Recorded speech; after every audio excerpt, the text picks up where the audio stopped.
Hey, this is Abith. I'm gonna see if words come out today. I sometimes I feel them inside for a while, and then I get a sense that maybe something's gonna come out, and then I try and nothing comes out.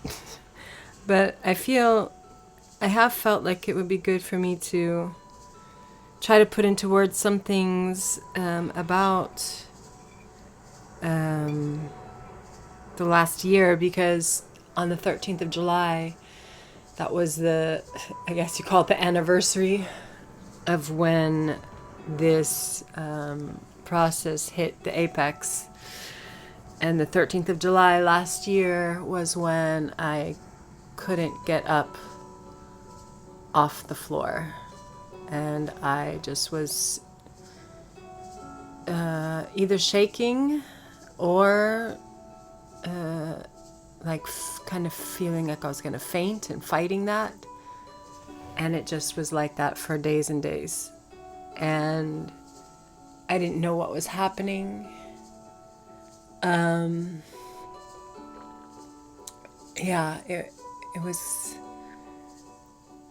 was scary, and at the same time, like I did know that my body was resolving something. I didn't know the implications. I didn't really get it at that point. It was just holding on for dear life, like this feeling like I was going to faint, but it's more than that. It was like feeling like I was going to disappear. If I let go, that was either going to happen, or I was just going to be in, what would be called an epileptic seizure. So, if you want to put a name to it that makes sense in your mind. Because most people have an idea of what that looks like. And that,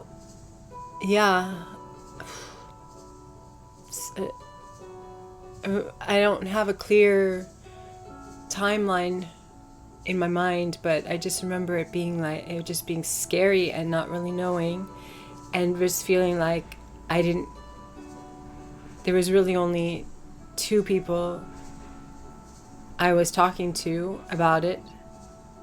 And otherwise I felt like I needed to just hide from anybody else, because I didn't need the fear of others to be put on me, because I was pretty afraid myself. And somewhere deep inside me, I knew that what I was going through was something that had to do with a healing process, because I knew enough about the 5 biological laws of Germanic new medicine, and I had tested them for the last few years, and I had, I know what an epicrisis is, I know what a motor conflict is, I know what shaking has to do with, but things got really weird, and it was my eyes were shaking too, focusing, I couldn't really see, and that brought a whole bunch of anxiety with it, and a whole feeling of unsteadiness, like trying to hold on to the floor, not flying away. It was, pretty intense. And then at some point, one of my friend that I was speaking with, who lives in the north of Portugal, came down like the next day just to be with me, which was amazing. She just drove down 4 hours or whatever it is, to stay with me for a day and a night. And then stayed connected with me every day for the next months, really. And then at night, I was afraid, because this didn't stop. It was day and night, day and night. I couldn't eat anything. I couldn't really drink anything either. Couldn't get up off the floor. I couldn't stand up. I was just, and a friend from the States, she would stay with me on Zoom during the night and keep me company. And then at some point,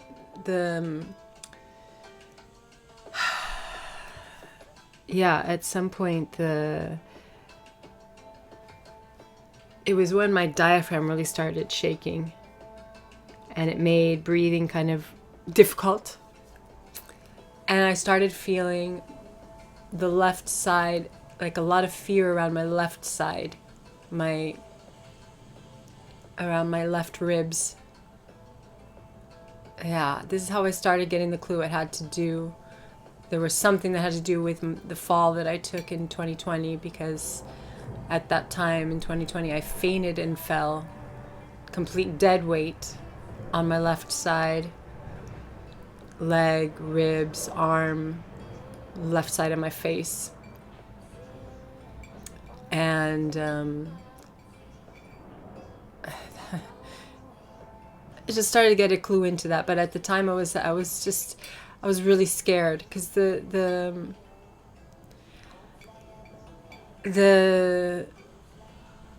I've explained this in other videos, it's that when going back to just I think it's the second biological law of two phases. Any biological program starting from a conflict shock has two phases. One is called conflict active, and the second is the healing. And the healing is where the symptoms come, in most cases, not in all, but in most. And in the middle of a healing is what's called the epicrisis. And it is like a push of the nervous system moves into a sympathetic tone again to push out edema that's in the tissues in the brain. And that is when, in a motor conflict, that's when you're going to have the shaking, what looks like a seizure, or in chronic, what looks like Parkinson's, or these other so-called neurological diseases. That's the epicrisis of a motor conflict. It's the shaking that brings the muscle back to normal tone and pushes the water out of the brain that was around a place where, in the motor cortex. Anyway, in the epicrisis, bringing this sympathetic tone, what happens is basically it's like reliving the conflict again in miniature. So the feelings, it brings back all the feelings that were associated with the original conflict shock, which a lot of people would call trauma, except for conflict shock. It's more detailed and specific in the biological aspect than to just say trauma, but that traumatic event. Anyway, for me, there were a variety of conflict shocks, a number of them. And that's why this process has been so long. But basically, all of the fear, the feeling of aloneness, the feeling of being stuck, the feeling of needing to go somewhere but not being able to, because that's this in the motor conflict itself, is the stuckness, the feeling that it's never going to end, the feeling of being overwhelmed, which was in my diaphragm, the feeling, like all those things came back so strong. And more, those are the first ones that come to mind right now. They came back. And so I was really afraid. Underneath it all, there was this thing inside me that wasn't. But there was a huge storm going on in the surface that was a little bit deeper than just the surface. It was some layers deep. And I remember I had a friend who lives in Lisbon, who was outside of Lisbon staying outside in the countryside for like a week, and I just said to him, I need somebody. I don't really have any friends at the moment in Lisbon. My life has been changing, so there's not many people I felt comfortable to talk to, and he was the one person I felt like, yeah, maybe he could just be with me as this process was happening. I didn't know how long it was going to take. I didn't know anything. And so he came from, where he was staying outside of Lisbon, and he asked me if I wanted to go to hospital. And it was so hard to have conscious, like, was so hard to hold on to reality. And I just didn't know. I didn't know. I didn't want to, and I felt like I needed help. But I also knew, like, what are they really going to do? What are they going to say? They don't have the knowledge to be honest, that I have now, to be able to look at me in a way that would make sense for me. But something inside me said to try. Yeah, so he and I was really having trouble. I remember I tied some leggings, because it was like the longest elastic thing I had, around underneath my rib cage, so that to help me breathe, because it was like I couldn't get enough pressure because my diaphragm was not working properly. So it was like I just felt I needed to get some pressure there to help, to push against, to be able to breathe. It's hard to explain. I couldn't really stand up. I could hardly walk. Anyway, he took me to hospital, and right from the get-go I felt like, why, this is not a good place for me. Not a good place for me. It didn't feel comfortable, safe. I didn't feel humane. Right away, it felt bad. Waiting, there was, waiting in a hallway where there's no place to sit. I could barely stand. There was a bed, an unoccupied bed against the wall, and so I went to sit on it, and they wouldn't let me. Told me I'm not allowed. It's against protocol. So there I was, like, anybody could see I was struggling deeply, and I had to sit on the floor. And I was in between fainting or shaking. I was trying to hold it together, trying not to go into a full-on, what you would call a seizure, but like holding on to, like, not allowing the shaking was so effortful. And I felt like I was going to faint. And it was just, I don't know how to explain it. It was a terrible feeling. And then it's funny because there was a guy there in the waiting room. Finally, we got to a waiting room place and was able to sit down in a chair. And this one guy had been watching me, and he came over and was telling me, like, he thought that I had epilepsy, which I've really found interesting, because when I went to see the doctor, it didn't even pass her. It wasn't even on her radar. And I was like, yeah, this layman who, just random guy watching me, he understands better what's going on with me than the doctor. The doctor just basically said I was having some kind of panic attack, and I should see a psychiatrist and get on some meds. That's basically all she said she could do for me, was recommend me seeing a psychiatrist, give me some muscle relaxants, and tell me to try to relax. It was insane. She was nice enough, but it's like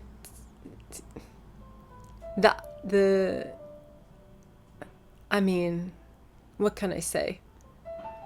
What can I say? There's just such a lack of knowledge. If for me now, if somebody in the so-called health profession, I'm laughing because it's like the word health, it's very hard to associate to that system. But if they don't have an understanding of the 5 biological laws, and I would say the majority don't, because it's not taught. It's been hidden as much as possible. Then like there's no foundation to stand on in terms of my experience. Like, I don't know where to start from talking to somebody who doesn't start from there. Now as I've adopted that and seen it in, not only studied it but seen it in action, like we can talk about other things aside from that, but it's just, I need that as my starting point. In other words, to know that that disease is not random, that what's happening is intelligent, that there is a 2-phase process that's going on, that when symptoms come, it's generally in the second phase, that you look at the symptoms, and then from there you find out what organ is affected, and so where in the brain has been affected, and so what does that mean in the psyche? What happened in the psyche? Can we find the original conflict shock?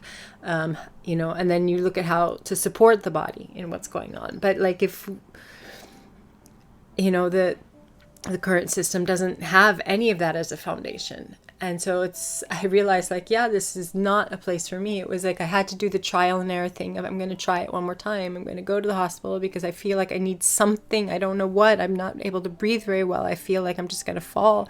I don't know. I'm holding on to reality by a thread. I don't know how to continue to get through this. I just need someone to help me. And I went to the place that's supposed to help, and I felt very unhelped. I felt actually gaslit, I guess. I felt bad leaving there. I felt bad. But at the same time, it was also, it's kind of the nail in the coffin for me. My belief in the system of medicine in which I grew up had been fading for many years from my own personal experience of different things I'd been going through, and seeing the lack of vision and foundation that made me feel seen as a whole person. When going through some kind of health crisis. And then the COVID phenomenon, with all of the lies, manipulation, illogic, obfuscation,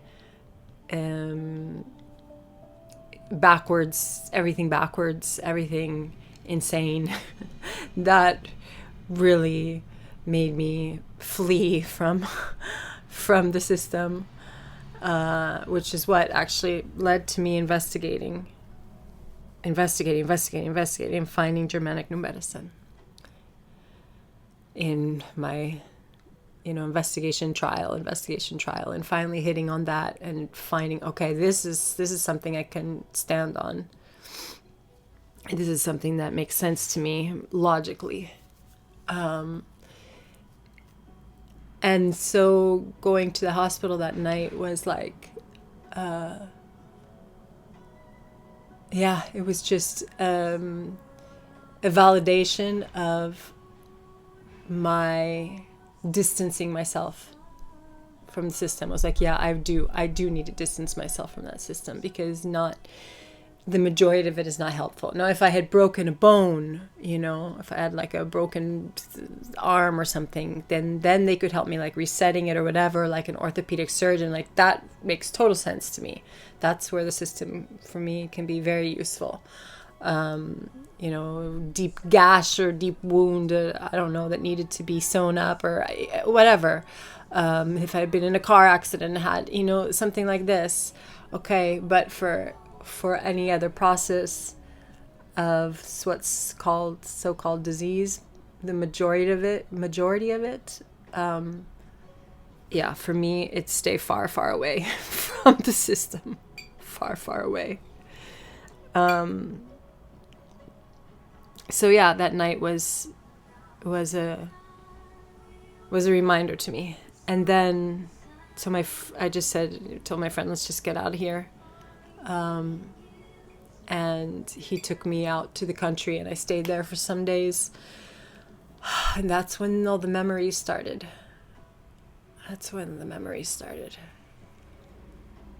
Yeah.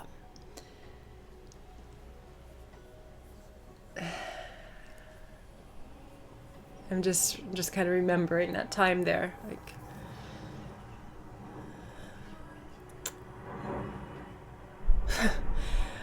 I won't get into more of that at the moment, but you know, this whole process the last year has been like intensity.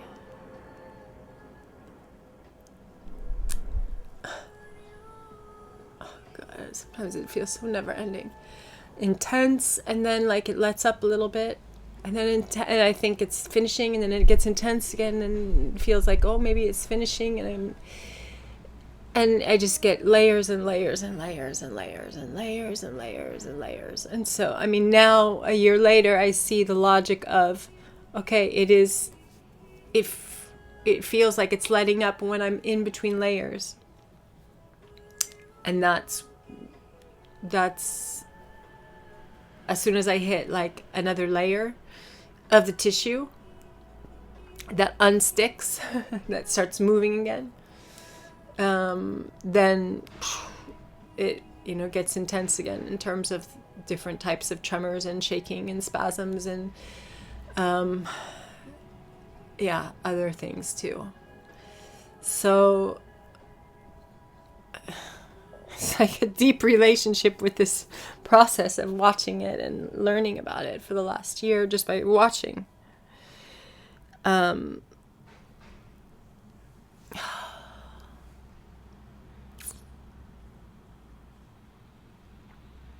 Somebody asked me, one of my former students has been listening to my videos. I felt really, really seen to know that, because I don't know who listens. I know my friend here, my projector friend, I think she normally does. There's a friend in the States, I think, who does. And otherwise I don't really know who listens. And so then this former student of mine told me that she did. And she was asking me if I know how much longer, if I have an idea of how much longer it's going to be. I don't know. I just keep seeing inside like 6 more months. But I don't know. I know it's going to be more months. I know that. I don't know if it's going to hit like another really deep layer and then like the whole thing is going to go crazy. Again, I don't know. Sometimes I have to deal sometimes with the fear of, there's a fear in me that the thing is going to repeat again. Sometimes when it gets intense again, like that fear comes up. I have to deal with that. But I can see since the end of May, beginning of June, I started doing, getting massages to help loosen the tissue. Because the thing is, like, the tremor is the way that the tissue gets reset again in a motor conflict. But my tissue has been so stuck, like, in terms not just of the motor conflict itself, but in terms of adhesions and fibrosis. And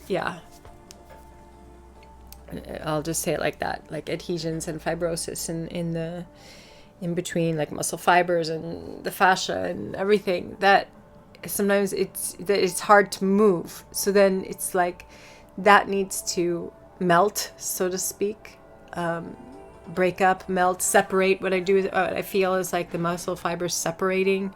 I mean, my back feels very different than it felt like some months ago, where it was like more of like a mass of tissue, and now it's like, it's more like like the tissue is separated, but it needs to separate more. I'm like, it's a long process, but I can feel like after, like, the massages have been helping for sure.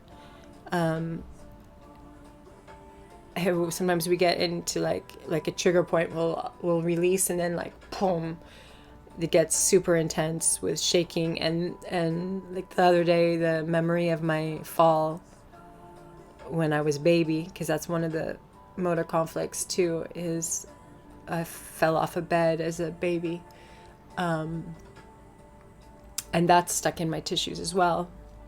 And I could feel that one, I knew that I was in that experience again. So we hit some place that was related to that. And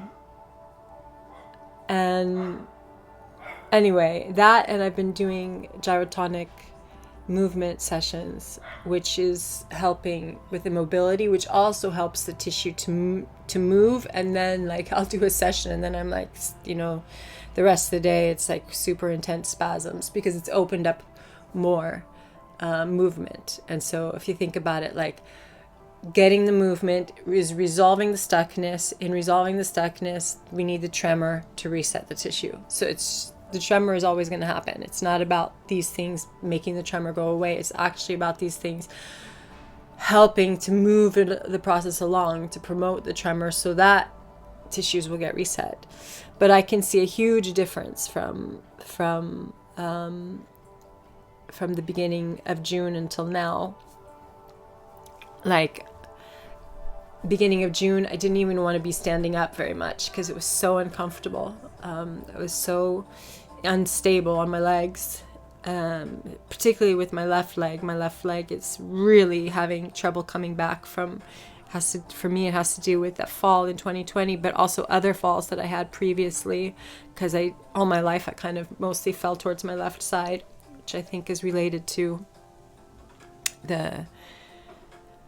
I don't know, I think it was related to what happened when I fell off the bed as a baby. I could be wrong about that, but I think it has to do with something from that time. And so, I've always kind of fallen my left side. My left knee has a bunch of scars from when I would fall off my bike, my mountain bike or skating or something. So this left leg, is really dealing with a lot of adhesions and fibrosis, and it's trying to like shake it off every night, basically. Every night I wake up after falling asleep, like I'll wake up after an hour or so, and it's like, okay, there's the pain and the shaking, and now we gotta, shake, spasm, for, I don't know, half an hour, 2 hours, and then get back to sleep. So yeah, this left side has been, and my left shoulder blade is a mess. But much more mobility than in the beginning of June, and more stability. Like I feel now like my left leg is under me. It just felt like it was almost not a part of me. And so I didn't even want to be standing up most of the time about a month or so ago. And now I feel much more solid standing up. Walking it's everything I do is uncomfortable, but walking is a little bit less uncomfortable than it was. And like my rotating left and right is much more available to me now. Like back in May, I couldn't even like look at myself sideways in a mirror. I couldn't.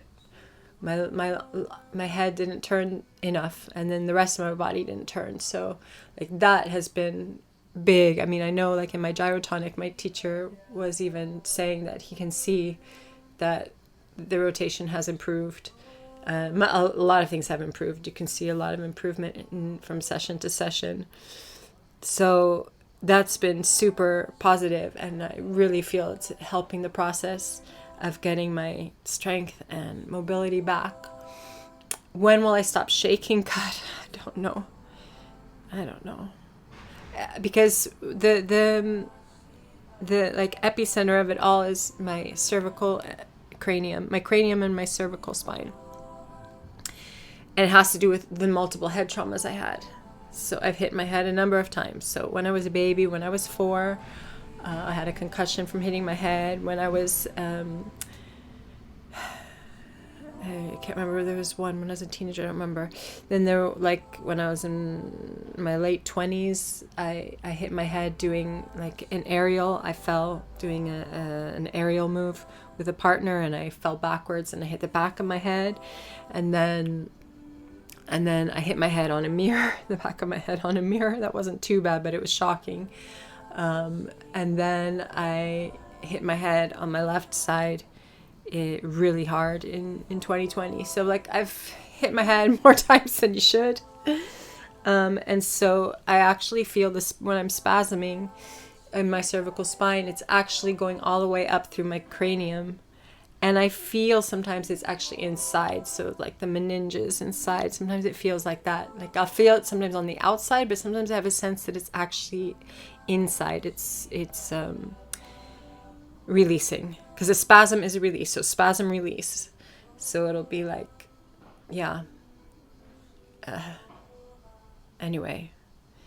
So I don't know, like as soon, I feel like when my cranium and cervical spine are fully free, moving free, then they'll stop, the spasms will stop. They'll stop because it won't be needed anymore. But it's related to the whole rest of my body, because all of these different things plus other traumatic events that are more emotional, being raped a couple of times and being beaten and a couple of other things, those also were frozen positions in the body. So it's like the head position is related to a frozen position in the rest of the body. So if the hip is not free, for example, then the head is not, and then the head is not, the hip is not. So it's like they're going at the same time, like free the hip, free the head, free the hip, free the head. Yeah, I'm watching. I can feel, I mean, I'll feel sometimes like a spasm release in my cervical spine, and then I'll feel like even my left toe, or all of a sudden my right knee will release, or so I feel the relationships constantly. Yeah. So I don't have a good answer of when is this. Nobody could say when it's going to end, It's multi-layered, and I don't know. I just keep on keeping on, because there's nothing else to do. There's nothing else to do except to keep going.